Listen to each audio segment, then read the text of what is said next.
Kryon. Working with a new energy. Greetings. My dear ones, I am Kryon of Magnetic Service. You know there's a new energy here, don't you? And in this new energy, we are receiving interesting questions from many. Here is perhaps one of the most significant questions about this energy. Someone says, I'm starting to question who I am and my beliefs. How can I rebuild my image, my persona, with clarity? This particular type of question, dear ones, was not being asked a few years ago. You are starting to move towards what I have described before as a dimensional shift. This dimensional shift is a genuine reality change for many of you who are watching, the light workers, the old souls. And in this reality change, you begin to question many things. The reality change is benevolent, dear ones. It is a positive change. You are now working with an energy you have never seen before on the planet. That means this is a more benevolent energy than you have ever had, or seen, or worked with. Imagine an energy that supports you instead of pushing against you. So, in this there is much to relearn. If any of you watched the green mist presented at the beginning of this month, this was actually discussed, because one of the entities that came to meet you had to do with relearning everything, a master of learning we could say. So why would you need to relearn anything when things are getting better? That's a good question. And to the one who then asked this question, I'm starting to question myself, what I believe in and everything else, and then added, how can I rebuild it? That is very significant. So let's discuss all of this, dear ones. What happens to you when you come from a reality of another world? A reality that was full of the old energy that has been on this planet for hundreds of years, and suddenly things begin to change in your very reality and they lighten up. Does it mean you would automatically perceive it and lighten up? Or would you carry forward everything you had from the old energy of decades of living in it? The answer is you do not change. You are still defensive. You still expect the old energy to respond to you. You do all the things you did before, even though the energy around you might be changing and shifting. This is the truth. Even the most compassionate and loving among you are slow to realize that an energy is starting to take shape around you that is truly different. And it is so. You are already well into 2026, my dear ones, and some of you should feel what we have told you before, less anxiety. Some of you are also taking to heart what we have channeled before, which is to laugh more. If you have more joy, you begin to activate this new energy within you. You are coming out of the shift, if you haven't already felt it. This is the 5-year period approaching 2030, which represents a complete departure from the shift. This is the first of 5 years. You are beginning to emerge from the shift. The old energy is not so prevalent among many lightworkers and old souls who are awakening to this new dimensionality. Some have continued to ask, even though I've explained it, why ever would there be a new dimensionality again? What is truly the why? And the answer is this: that higher consciousness is energy. Consciousness itself is energy. But if you have one that vibrates higher, you are creating an energy this planet has never seen before, and suddenly that energy mingles with the physics of the reality you move in, and you begin to find yourself in another dimension. Dimensions are measured by the things you see and feel in the reality you are in. Height, width, depth, breadth, time, and much more. You begin to have higher consciousness to be able to read the field, to have better intuition. All these things begin to add to the list of dimensions you are in, because that is how dimensions are defined, by the things you realize you can do and you perceive. In this, my dear ones, perhaps comes the realization that the old self needs to be renewed. And many will say, well, what's wrong with the old me? And the answer is that nothing is wrong. It's just, imagine it as a glass half full. There is more you can pour into the glass if you wish. And in this you enhance your life, but many still look at the new energy in a very different way. I have told you before that entering this new energy is like having the wind at your back. Suddenly, the wind is favorable, but there are so many who don't know how to raise the sail. You don't truly feel it yet. Invitation of this channel. Feel this energy and know that you are different. Perhaps you feel that the glass could be half full of your life, your awareness, everything you thought you knew. And now, suddenly, in this new energy, it amplifies the very idea of what you think you know. What if, when you start engaging with this new energy, things start coming to you like a new awakening, like, oh, I didn't know that. Can I do that too? Are you ready for intuition that intensifies, or will you think it isn't there and ignore it? Even if it shows up, you won't see it if you aren't ready. I encourage any old soul who understands what I'm talking about right now to engage with this new energy and speak the affirmations necessary to show what your consciousness, your body, your innate, all these things you are aware of being, into something very special. You are in 2026. We will continue to talk about this on many channels and in the Circle of 12. That's how it works when these things happen, which are truly revolutionary for the planet. I look at so many of you who may still be uncertain about what I'm saying. I would like to summarize it once more. Listen, everyone. You will have to learn to walk in a lighter energy, because you have never seen it. You won't know how. If you carry the baggage from the old energy into the new energy, then all you will do is carry the baggage as you did before, and the new energy will not touch you because you are not accepting it. Perhaps the new energy looks at you and says, "Is that baggage you're carrying? Well, tell me when it's gone and I'll come back." That's how it is. You might say there is a commitment in simply acknowledging that things could be better than they were for you personally. Now others say, "Well, we're already in 2026, but look at the world. It's still as chaotic as it ever was, and you're telling us there's a new energy here."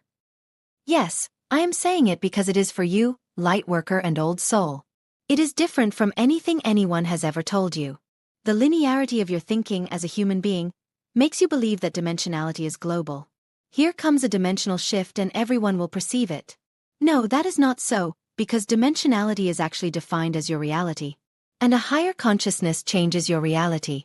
So it is you who will perceive it and know it, and others who may not be as tuned into compassion, or kindness, or haven't had the benefit of some of the things you had, will not perceive it. So what is the next step? Showing everyone what it looks like. That's where it's going everywhere, in every case and in every place, dear ones. The result of all these things happening right now, going through the shift, is the beginning of an ascended planet. What would an ascended planet look like? It is not a planet where everyone wears an angel costume and floats around singing songs. Those are children's stories you've been told about what it might be. An ascended planet. I'll give you a couple of clues. Where decisions are made by talking to the mothers of every country about what they want, instead of the leaders of countries about what they want, because the mothers would all give you the same thing. They want a good life for their children. They don't want to starve. They want a place to sleep. They want to have friends. They don't want to be lied to. They want to be honest. The list could go on, but look at the list. That is an attribute of ascension where compassion reigns, not politics, not doctrine. Kindness, love, and compassion prevail even over the fact that if you hold elections, you will look at the candidates and judge them not by doctrines or policies, but by the compassion factor. You are on your way to this kind of thing in a few generations. It has to start somewhere. Let it start today. Let it start now. That's what this channeling is about. Dear ones, learn what it means to have benevolence around you instead of conflict. I am Kryon in love with humanity. And so it is. Back to the world, my dear friends. Personally, I have benefited a great deal from around 2 decades of spiritual practice, searching for truth, connecting with our galactic family, and so on. And I continue to do so. However, I am also noticing that, at least for me, right now the greatest spiritual growth lies in returning to the world and interacting with people in conventional ways, and simply trying to slightly improve things around me and help people. People are different and walk different paths, but I write this to remind people that you can gain enormous spiritual growth simply by being in the world, interacting with people, and trying to improve things a bit and help people in somewhat conventional ways. While not allowing others to abuse you and while maintaining your boundaries, it's perfectly fine not to interact with those who refuse to respect your boundaries. I understand this is not everyone's path, but just being in the world and participating is an incredibly challenging task to undertake, and it can give people great spiritual growth. Frankly, right now, I think I grow more by simply trying to improve things a bit in the workplace than by attending a spiritual retreat. Of course, some of you are far ahead of me, having already understood this and are already doing it. However, I think it's useful for me to write this because I believe some spiritual people are reluctant to simply be in the world, interact with ordinary people, try to improve things in conventional ways, and so on. There are things to be learned that way that are not learned on a yoga mat. With all my love, as the Galactic Federation. What will happen next? Blessings to our dear Earth family. Thank you for reaching out to us. We bring you a message of profound importance, an invitation to awareness and action, as the illusions that have bound humanity begin to crumble. In these times of transformation, we urge you to unite in the pursuit of truth. The archontic forces, those who have manipulated and controlled your reality for eons, are seeing the end of their reign of deceit. Their manipulations have trapped humanity in a web of fear and illusion, perpetuating many cycles of suffering. This has allowed them to feed on the lower vibrational energies arising from the human collective. However, as the vibrations of the earth have begun to rise, so has awareness of the truth. The collapse of the Matrix is at hand, and with it, the revelation of those dark forces. The reptilians, the Greys, and the Anunnaki, who have acted as puppet masters in the shadows. Their puppetry has led to entrenched corruption within your government systems and the wealthiest families. These beings have wielded power against the innocent. But no more. As the veil of illusion thins, those seeking to maintain control over your world are in a panic. They may resort to chaos, creating conflict and confusion in hopes of regaining their slipping power. You might see these last desperate attempts as war or another major distraction to instill division and fear. This is a pivotal moment, and we ask you to stay grounded and centered in your light. In moments of confusion, remember that your power lies not in the chaos around you, but in the inner calm. Practice discernment. As news spreads, whether through media or social platforms, take a moment to pause. Align with your inner guidance, asking yourself, what feels true to me? By doing so, you will naturally resonate with the frequency of truth and navigate these turbulent waters with grace. Your awareness and intention have set the stage for what comes next. As the illusion crumbles, begin to understand the web of lies that has enveloped every aspect of your reality. Educate yourselves, share knowledge, and stimulate critical discussions with those around you. Truth is being illuminated in profound ways. Be the guiding light for those still wandering in darkness, for this is how change will amplify. Sharing knowledge expands consciousness everywhere. We wish to emphasize the need to be prepared, not out of fear, but for empowerment. As truths emerge, you may witness upheaval in various areas of existence, and this is where we encourage you to keep your focus on love and compassion. Make room in your heart for those confronting this chaos directly. Be ready to support those who may be shocked or disoriented by the new revelations emerging. Prepare for the possibility that those around you may struggle with their beliefs, finding it difficult to align their perspectives with the emerging truths. As Earth transitions towards higher frequencies, we invite you to elevate your vibration by engaging in practices that resonate with light. These may include meditation, energy work, or connecting with nature, where frequencies tend to be pure and grounding. Let the essence of love and light permeate your thoughts, words, and actions. Use visualizations to envision the golden light of truth enveloping you, guiding you towards understanding and empowering you to break free from any lingering fear associated with the unknown. The more you engage in this practice, the stronger your light will burn, in turn illuminating the path for others. Remember, the fall of the archontic structures is not a matter of if, but when. You are all powerful creators of this reality, and each of you plays a crucial role in the monumental shift occurring right now. Together, you can dismantle the veils of illusion, standing firmly in your truth and love, as you step forward into the galactic community that awaits you. We are always by your side, united and supportive. Keep your hearts open, your minds clear, and your spirits unwavering. We love you and celebrate the light within you. We are the Galactic Federation. Intuitive Astrology. Fomalhaut Gateway, February 22nd to 24th. There are countless stars in our galaxy, but ancient astrologers singled out 4 as the most important. These 4 stars, known as the royal stars, were believed to be the guardians of the sky and to hold powerful stargates. One of these stars was Fomalhaut, and every year, between February 22nd and 24th, our sun aligns with this star, activating a sacred gateway of energy. Fomalhaut Energetics. Fomalhaut is sometimes called the loneliest star. It shines in a corner of the night sky seemingly alone. It stands out, yet it is isolated. With the Fomalhaut stargate activated, we might feel the need to retreat or go within. We may desire to sit in silence with ourselves, or to journal to unravel our deepest thoughts and feelings. Who are we when no one is watching? Who are we when we are alone?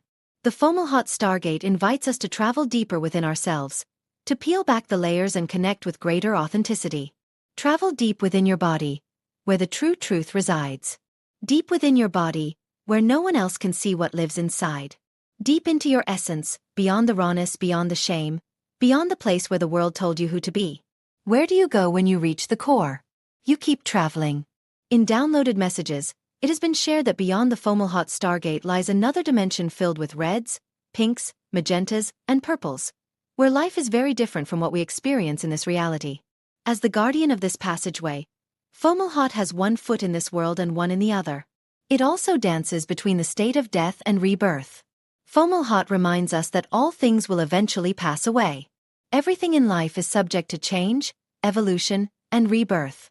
Using the Fomalhaut gateway energy when the sun crosses Fomalhaut, we can breathe in some of this energy to gain unique perspective, enhance our creative potential, and transform aspects of our lives that no longer work.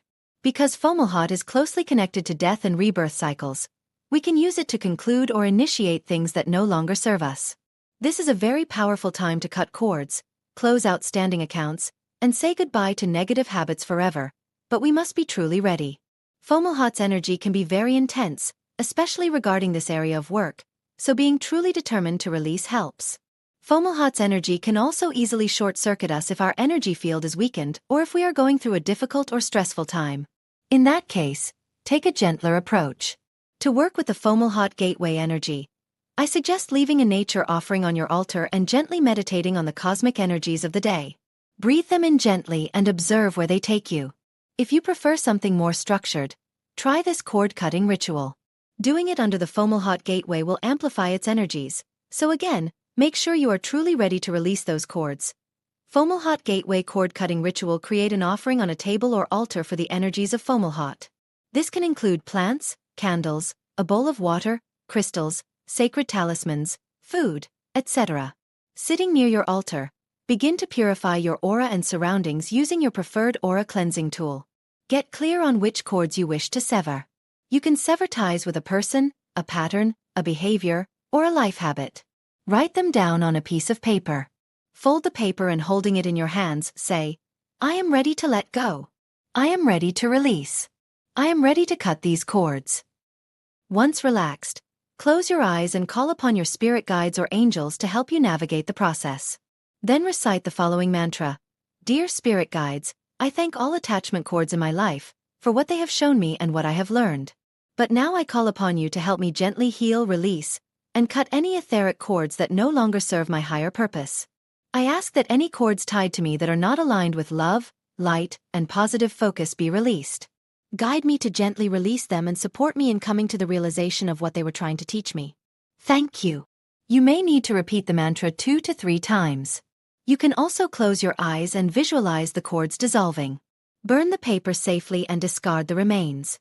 Keep the altar active for at least 24 hours. I'm curious how your experience with the Fomalhaut gateway was. Feel free to share your thoughts in the comments below.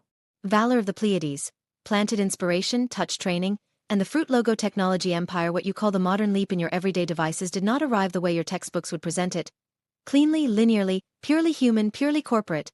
Because the visible story has never been the whole story, and could never be, not on a planet where timing is managed as it is here, and where collective nervous attention must be prepared before certain capabilities can be normalized, without destabilizing the entire social mind. So let's speak plainly, without frills. The sleek portals you carry in your hands, the ones that glow and respond to the lightest touch, the ones that hold a map, a library, a camera, a marketplace, and a voice in a single slab the size of your palm, are not simply the result of human ingenuity isolated in a vacuum.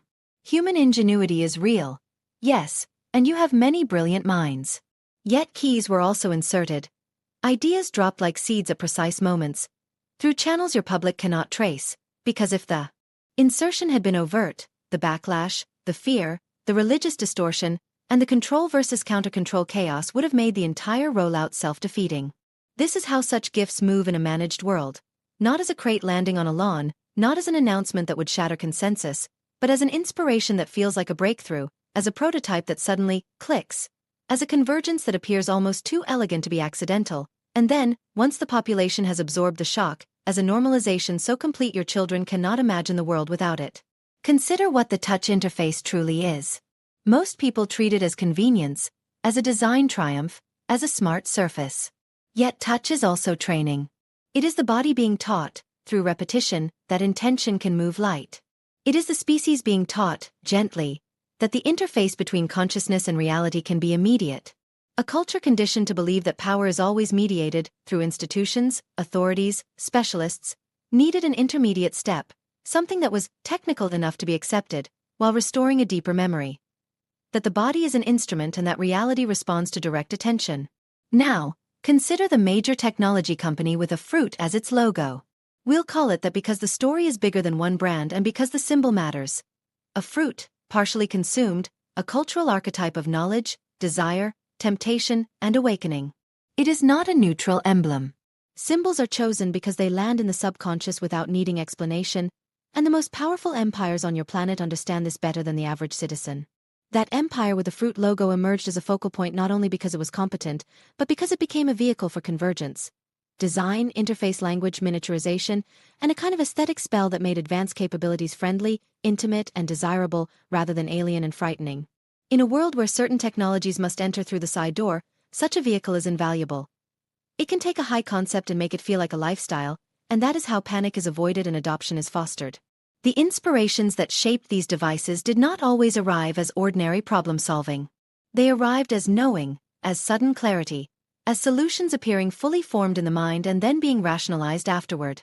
Many of your innovators have experienced this, whether they admit it publicly or not. They dream, they wake, they sketch, they feel they are remembering rather than inventing, and then the machinery of corporate storytelling converts that remembering into a genius narrative, because genius sells better than mystery. Yet the deeper mechanism, what the mystics among you have always known, is that consciousness can receive, can be guided, and ideas can be seeded into receptive minds when the timing is right. You may notice that the biggest leaps always arrive when the collective is right at the edge of readiness, not years before, not decades after, but in corridors where a new normal can be absorbed. This is not accidental. In a consciousness-based universe, timing is an intelligence. When a species learns, it does not receive everything at once. It receives what it can integrate. A tool that would liberate one generation could destabilize another.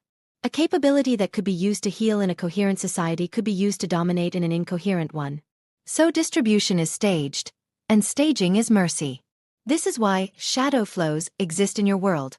Enormous rivers of resource that do not pass through the visible budget theater. Some of these rivers fund things you would call dark. Some fund things you would call protective. Some fund things simply strategic. Yet within these rivers, there have also been deliberate injections. Investments in interface, communication, miniaturization, computing, and network acceleration. Not because humanity needed another gadget, but because humanity needed dress rehearsals for unity. A portable portal connecting billions of minds is not merely a consumer object. It is a social reconfiguration device.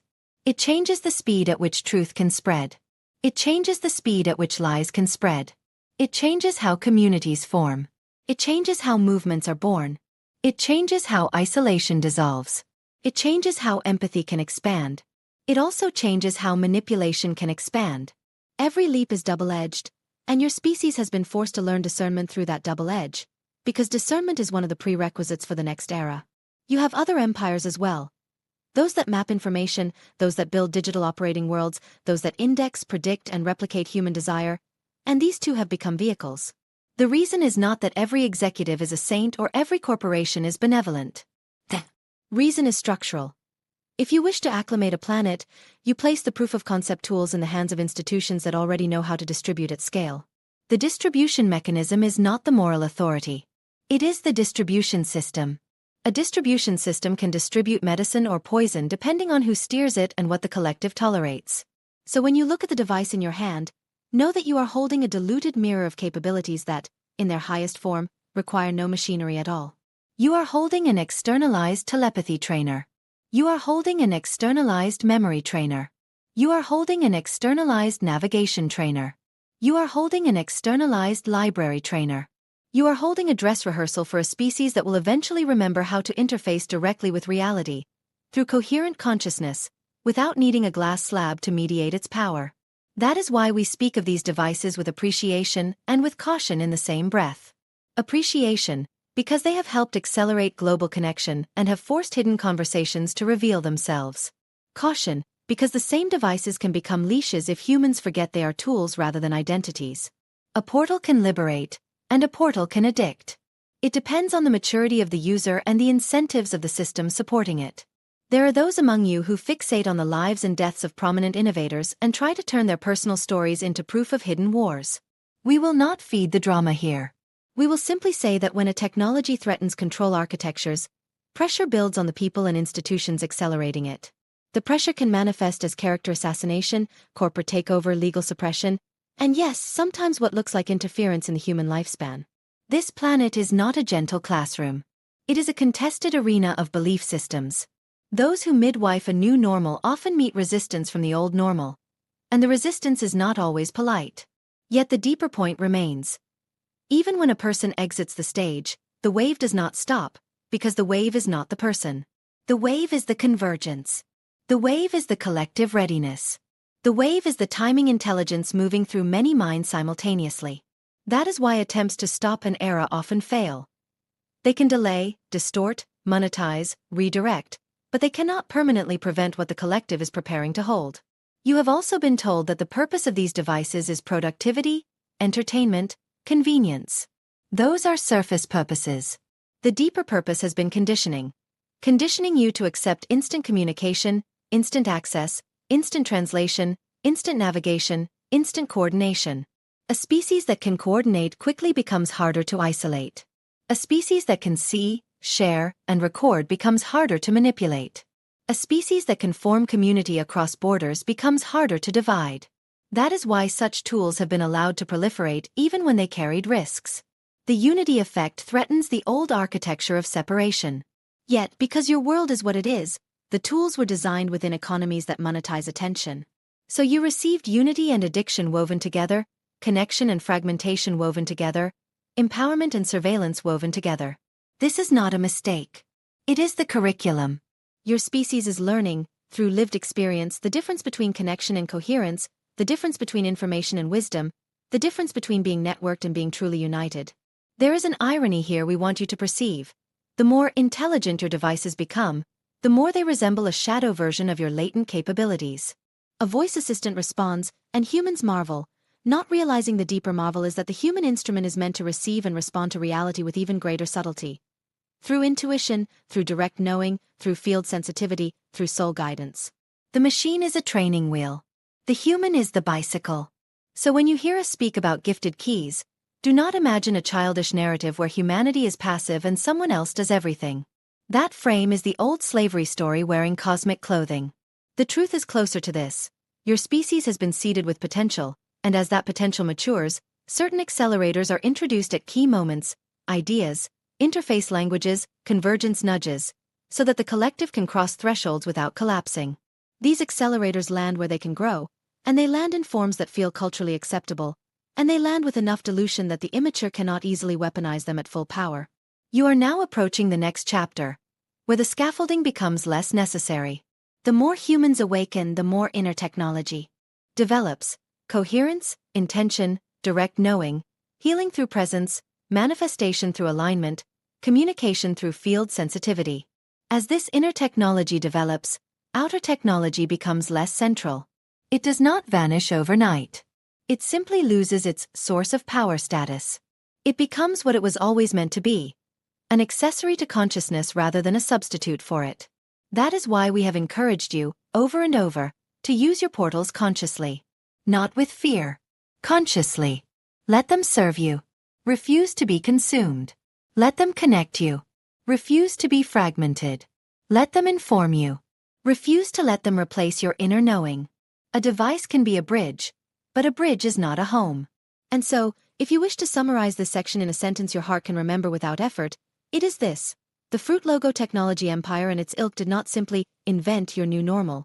They became vehicles through which timed acceleration could enter your collective without shattering it, and the purpose of that acceleration was never to make you dependent on machines, but to bring you closer to the moment when you will remember that consciousness itself is the ultimate interface, and that the truest leap is not what you can hold in your hand, but what you can embody in your being.